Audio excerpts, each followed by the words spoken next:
Salutations, everybody. It is Matty here today. I hope all of you are doing fantastic. This is the week.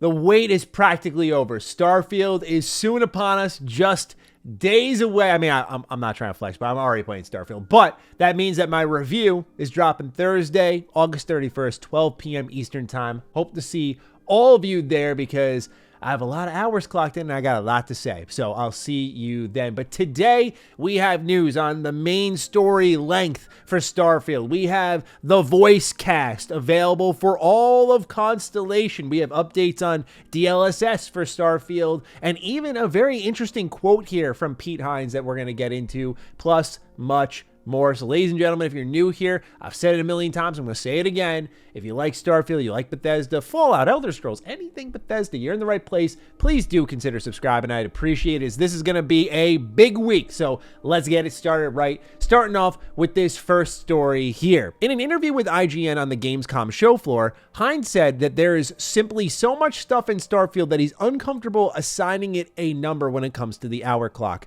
If I'm being honest, there's really not an amount of time that I'm comfortable enough to say. Now, you've played enough to get what the game is, Hines said. I'm at 150 to 160 hours on my current playthrough, and I haven't even come close. There is so much stuff that I have intentionally not done. This even gets more interesting here when you hear what he has to say about the main story, where he goes, Starfield really doesn't even get going until players finish the main quest, Bethesda exec says. Hines noted on the main quest, it took him around 50 hours to complete, which means that by his own reckoning, Starfield didn't really get going for Bethesda veterans until he had sunk 130 hours into the game. That story, it's my favorite Bethesda Game Studios story, Hines said.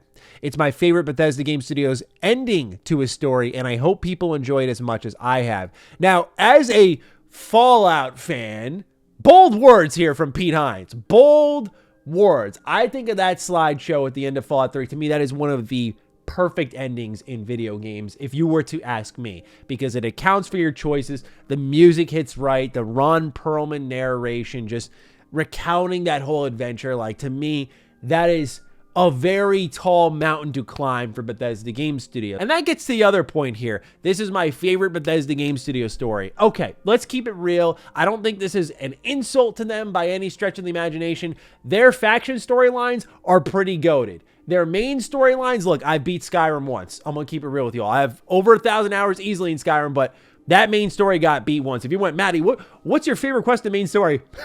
I don't know. I did it once.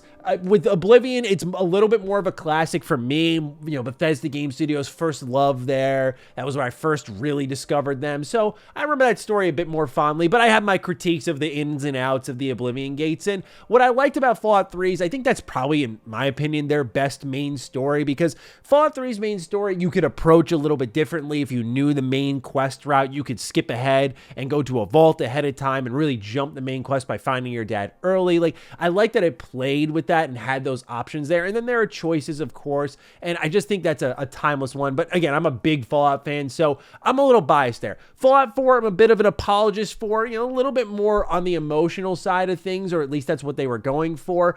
I thought things like the Institute and the themes they were going for actually kind of worked. It's just wrong series.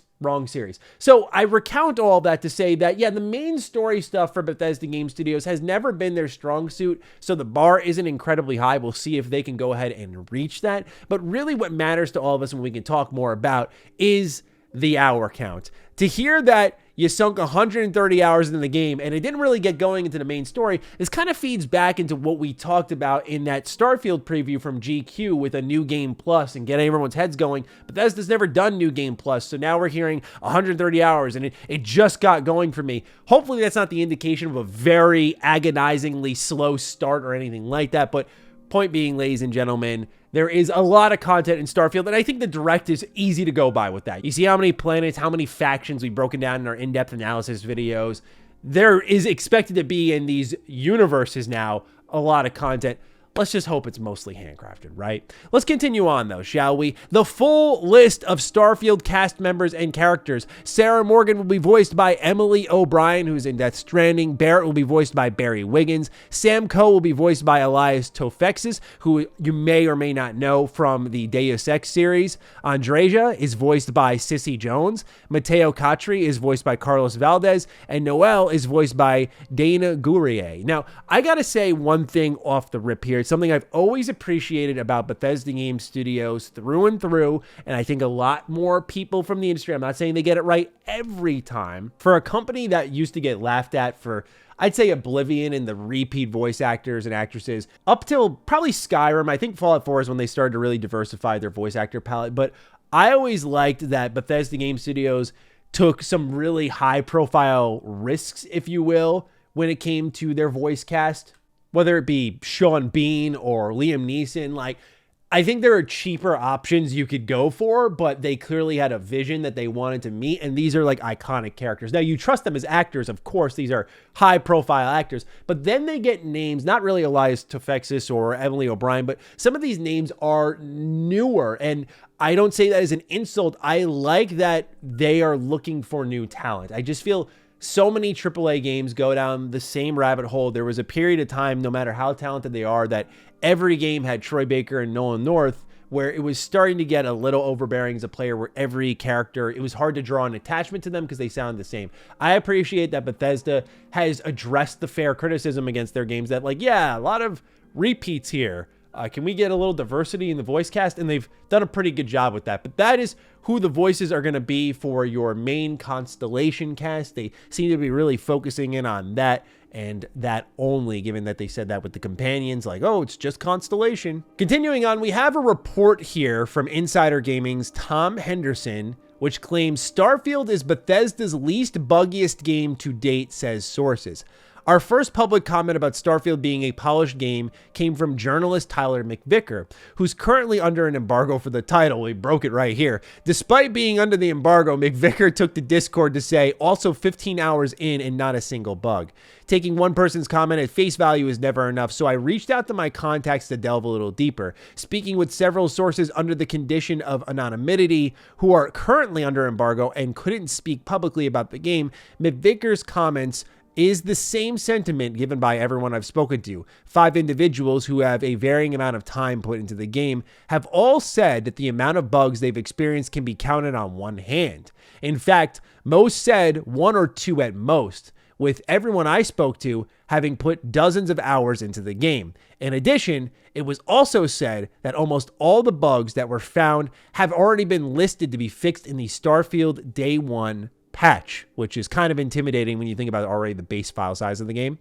Admittedly, though, even with speaking with 5 individuals, it's a small pool of opinions in the grand scheme of things. Public perception has always been different, but in my opinion, hearing the behind-the-scenes buzz and positivity of the game is a very strong, encouraging sign. Whether or not public opinion will be different remains to be seen, but hey, I guess we'll have to wait another 5 days or so. We'll see if the Insider Gaming report ends up being accurate. Obviously, as someone playing the game, I can't really talk too much about this, so I apologize, but I thought at least putting the information in front of you would be enough for you to come to your own interpretation, but I can't really obviously say much on this one. You're going to have to excuse me just a couple more days and I'll be a free loose cannon, fret not. But anyway, let's continue on here. We have more information to get into, such as DLSS support. So the big fear is with the AMD Starfield partnership is that people won't be able to get frame generation via DLSS, and this can let people maybe knock down some specs while being able to gain some frames and not sacrifice the fidelity of the product, which based off what we've seen with the Starfield Direct, it's actually a decent looking game and you might want to enjoy the full spectrum of visuals there. So what does AMD have to say about this concern? Well, let's go over that, shall we? Because it's very interesting how they've approached it, and I'll have some thoughts on it. AMD gaming chief Frank Azor is trying to thread a needle. He seemingly wants to say that AMD did not actually make Starfield, quite possibly the year's biggest PC game, exclusively support AMD's FSR upscaling technology at the expense of competitors like NVIDIA's DLSS. But he clearly can't. Azor says he can't say what the contract includes. Instead, he repeatedly lands on this. If they want to do DLSS, they have AMD's full support. He says there's nothing blocking Bethesda from adding it to the game. Azor, a co-founder of Alienware, has had many open conversations with me over the years, and this is the only thing that he's been cagey about all afternoon. AMD specifically prepped for this exact question, he says, because the situation's a little delicate. We want to be careful not to put this answer onto our partners, said Azor. He admits that, in general, when AMD pays publishers to bundle their games with a new graphics card, AMD does expect them to prioritize AMD features in return. Money absolutely exchanges hands, he says. When we do bundles, we ask them, are you willing to prioritize FSR? But Azor says that, in general, it's a request rather than a demand. If they ask us for DLSS support, we always tell them yes. Okay, so here's how I look at this. One thing that he didn't get into is the contract itself. Some contracts have incentives. I don't know if this would be one of them, but perhaps prioritizing FSR would be in Bethesda's best interest contractually and monetarily if they fulfilled their end of the bargain and met some type of bonus, perhaps. The other way I do look at this is with the AMD technology in the consoles, this is something that can help Starfield on a frame rate level, on a technical level, like we just talked about the bugs and the performance. This is something a lot of people are really concerned about with the scale and scope of Starfield, that maybe the AMD partnership would benefit the console front too, given the tech that's in there. That's just my not super tech savvy read of things, but it's one way they could be going about it. But they're saying, look, they could do it. But what's not really being said here is that it's possibly not in their best interest to do so. And I feel like if this were the case, Bethesda probably would have confirmed it already. So there's probably something in the contract, whether it be incentive or not, that's likely nudging them towards a different direction. We'll see what happens. Remember, I covered a modder who's paywalling the upgrade behind their Patreon. So if it's worth it that much to you, you can pay for that. So there will be an option, official or unofficial, down the stretch. You just got to be a little patient, unfortunately, and AMD's playing a bit of a cagey game here. Last bit of news here, more Xbox related, but does apply to Starfield. This one comes from Video Game Chronicles. Xbox ends $1 Game Pass promo ahead of Starfield's release. As spotted by XGP, the $1 for 14 days of Game Pass promo has disappeared from the Microsoft Store this weekend after it was reintroduced in July. Previously, the deal was available for several months until Microsoft ended it in March, saying it was evaluating different marketing promotions for new members in the future. This goes right in line with what I've been predicting here on the channel and on Defining Duke is, Xbox, we're going to have to watch them because while they've done a lot of great things, they're starting to gain momentum. They're probably hoping Starfield's going to be this launch pad for positivity, optimism surrounding the platform. Like, yeah, they can deliver big exclusives, and they're going to start to expect people to pay top dollar for them, whether it be you buy the game or you subscribe full price at Game Pass. Yeah, the fact that this year they're making the change to the $70 game, they made the change to the Game Pass promos.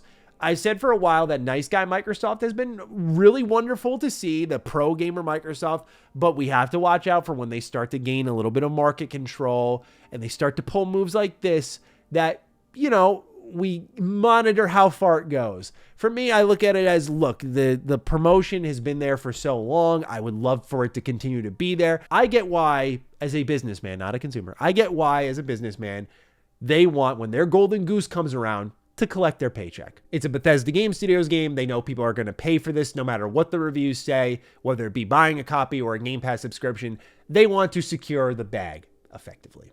And so we will see what happens, because the main thing to track here is when Microsoft inevitably shares Game Pass subscriber numbers, what is the bump that Starfield gives it? Because I imagine that's a big thing they're looking for here. While there are big games coming up for Xbox, I can think of none bigger than Starfield itself. So we will see, ladies and gentlemen, but that's what's going on with Starfield today. I'm sure there will be more news throughout the week, but let me know what you're thinking about everything Starfield, from the main quest length all the way down to the bug report down below. Other than that, follow me on Twitter, follow me on Instagram. Those links are in the description down below. And a big thank you to all the patrons, all the members who continue to support the heck out of the content here. Stay sexy, stay active. I love you all. Peace.